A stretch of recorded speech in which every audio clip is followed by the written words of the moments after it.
começar mais um processo nessa história da humanidade que a gente está vendo, na verdade, na passagem da Idade Média para a Idade Moderna, a gente está vendo a mudança do pensamento. Então é uma coisa muito mais complicada da gente estar analisando. Então eu quero chamar a atenção para vocês para uma coisa aqui. Geralmente a gente classifica, né, os processos históricos dentro de um período ou outro. Então ou faz parte da Idade Média ou faz parte da Idade Moderna. Porém, eu quero que vocês entendam que todas essas últimas aulas, tudo que a gente vem analisando, né, a expansão marítima, o Renascimento, que é esse novo conteúdo que a gente vai começar a falar agora, e o próprio Iluminismo, eu quero que vocês entendam ele como um processo de transição, porque a mentalidade do homem medieval, ela vai modificando com o passar do tempo. Inclusive, eu estou chamando a atenção para isso porque a gente vai falar sobre isso logo agora de início, nesse novo processo. Certo? Para vocês acompanharem com o livro de vocês, vocês pegam aí a partir da página 61 no módulo de vocês, e aí vocês vão acompanhar o que eu estou falando, né, tudo que a gente vai conversar no vídeo de hoje, com o que está escrito, com todas as informações escritas no módulo de vocês.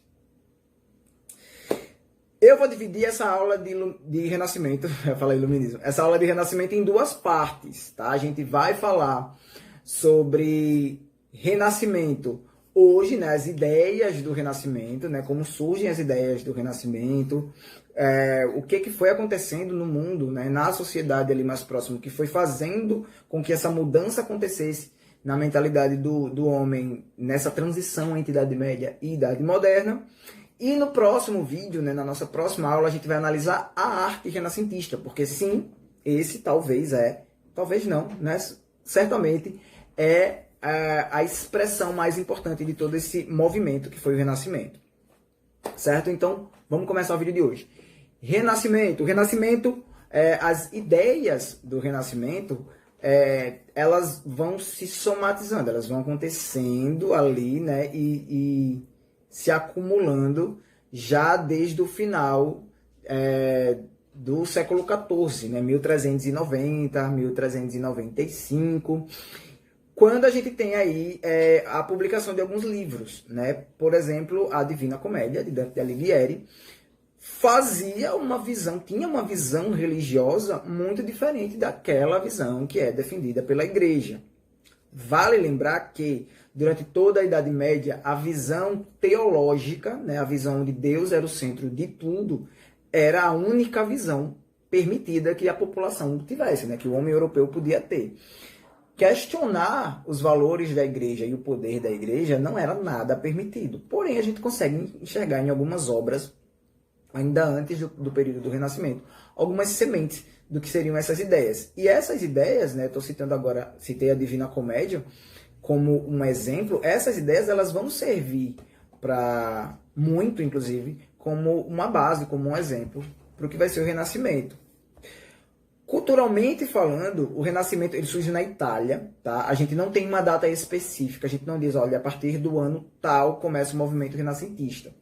Nas ideias a gente não tem como falar isso. A gente vai falar sobre isso de datas, a gente tem como falar de datas quando a gente for falar da produção de arte, no próximo vídeo. Mas as ideias renascentistas, como eu falei para você, ela vai surgindo da confluência, né, dessa reunião de várias ideias de momentos e de origens diferentes. Surge na Itália, isso a gente pode dizer com toda certeza, né? O berço do Renascimento é a Itália, por dois motivos. O Renascimento ele tem duas características muito importantes. Uma dessas características é ter uma base muito próxima do que era produzido, do que se pensava culturalmente dos povos árabes, né? Os muçulmanos tinham invadido, né? Durante a expansão islâmica, os muçulmanos invadiram toda a Europa, a gente falou sobre isso já. E tem aí o movimento das cruzadas para expulsar os muçulmanos, porém, em toda a região ali do Mediterrâneo, onde se encontra a Itália, os muçulmanos eles conseguiram ficar por muito mais tempo. E aí, nesse encontro comercial, né, que eles tinham, nesse contato comercial entre muçulmanos e italianos, surgiram várias coisas da cultura italiana. A cultura italiana ela vai ficar muito rica por causa do comércio, né? Rica eu falo não no sentido financeiro, mas no sentido de ter várias origens, de ter várias bases culturais misturadas na região da Itália, principalmente em Florença, que é tida como a cidade mais importante para esse movimento do Renascimento. A outra característica trazida para dentro das ideias do Renascimento é justamente as ideias das civilizações clássicas. Eu estou falando de Grécia e Roma, principalmente Grécia. E se a gente for lembrar, né, dado o sexto ano, onde hoje, né, estamos falando que é a Itália, anteriormente fez parte da Grécia e depois fez parte do Império Romano.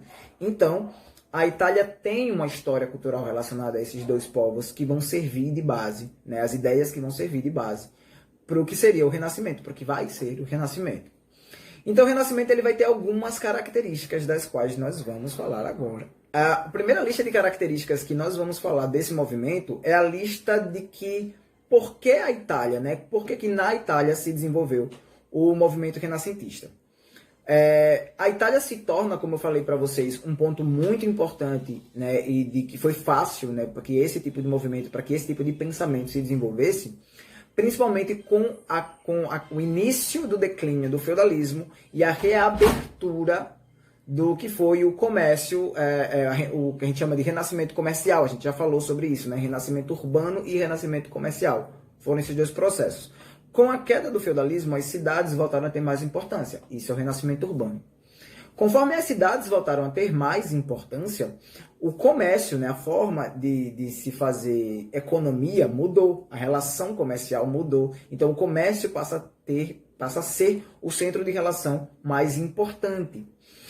Quando o comércio passa a ser, né, a relação social, a forma de relação social mais importante, automaticamente a gente tem a valorização do dinheiro e a valorização da burguesia. Sim, a burguesia é um ponto fundamental, é um grupo, né, aí no caso, fundamental, que faz tornar possível todo o processo de evolução no pensamento do Renascimento. Primeiro que os burgueses, eles, nesse período da história, eles se distanciaram, eles procuraram se distanciar do que era o pensamento cristão. Não pelo sentido de eles serem ateus ou nada do tipo, mas é que o pensamento cristão, economicamente falando, colocava todo o poder na mão da igreja. Isso não era interessante para a burguesia. O pensamento burguês, né? Sem estar falando de economia sempre aqui, o pensamento burguês era de que se as pessoas se desligavam dessa vida ditada pela Igreja Católica, que as levavam para uma civilização reclusa no campo, as pessoas se distanciarem disso, vão começar a vir para as cidades. E nas cidades as pessoas vão fazer parte do comércio. E o comércio se movimentando, a burguesia vai ficar cada vez mais rica. Inclusive a burguesia ficar rica ajudou muito na produção do Renascimento, porque grande parte dos burgueses bancava, financiava os movimentos artísticos do Renascimento, né? Mais uma coisa que a gente vai abordar melhor no próximo vídeo.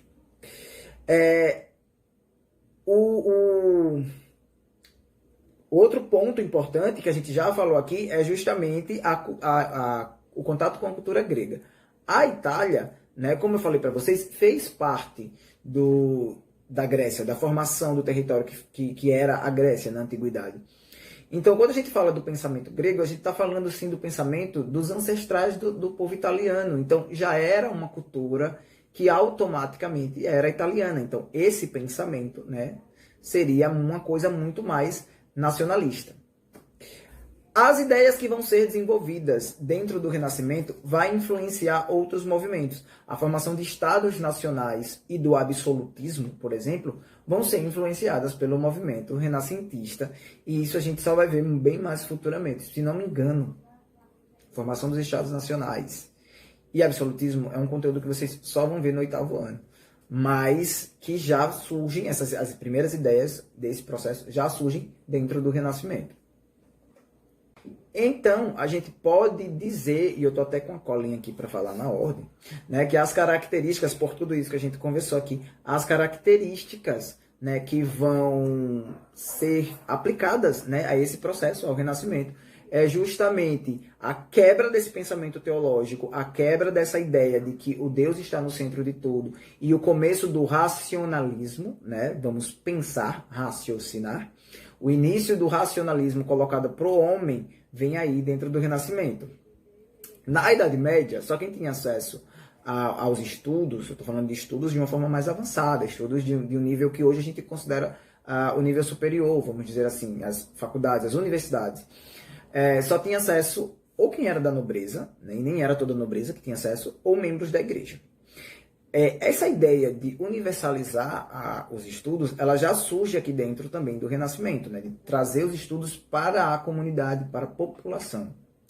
Outro ponto é o antropocentrismo. Né? Quando eu falo da quebra da ideia do teocentrismo, eu trago a ideia do antropocentrismo. Eu coloco o homem no centro das coisas. Então, eles começam a falar que a organização das cidades, a organização das ideias, a organização das artes, tudo gira em torno do homem e não somente em torno de Deus, como a religião cristã defendeu durante toda a Idade Média.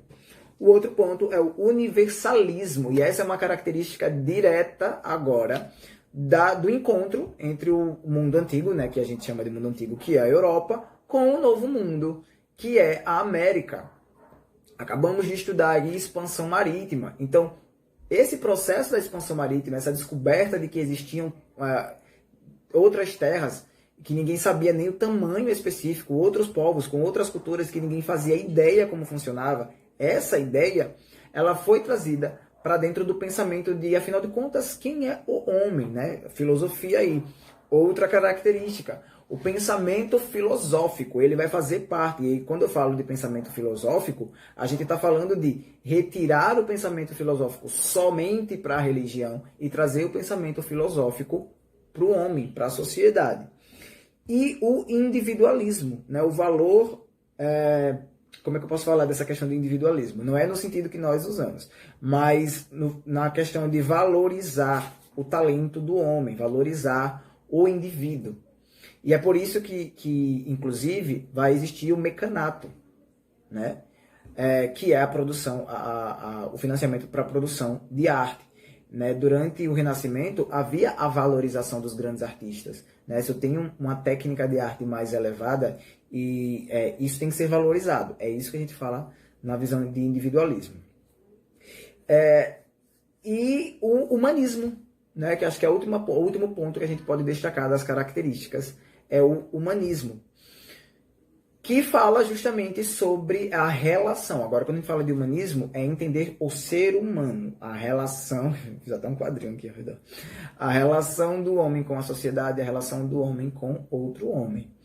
Então, essas foram as ideias, né? A gente falou sobre a origem, né? A gente falou sobre a quebra de ideias do pensamento medieval e esse processo de mudança que vai levar até o pensamento do homem moderno. E a gente falou agora no finalzinho sobre as características do Renascimento. E o nosso próximo vídeo a gente vai falar sobre a produção de arte. Como tudo isso que a gente conversou hoje influenciou a produção de arte dentro do Renascimento. E é isso. A gente vai ficando por aqui hoje e até mais.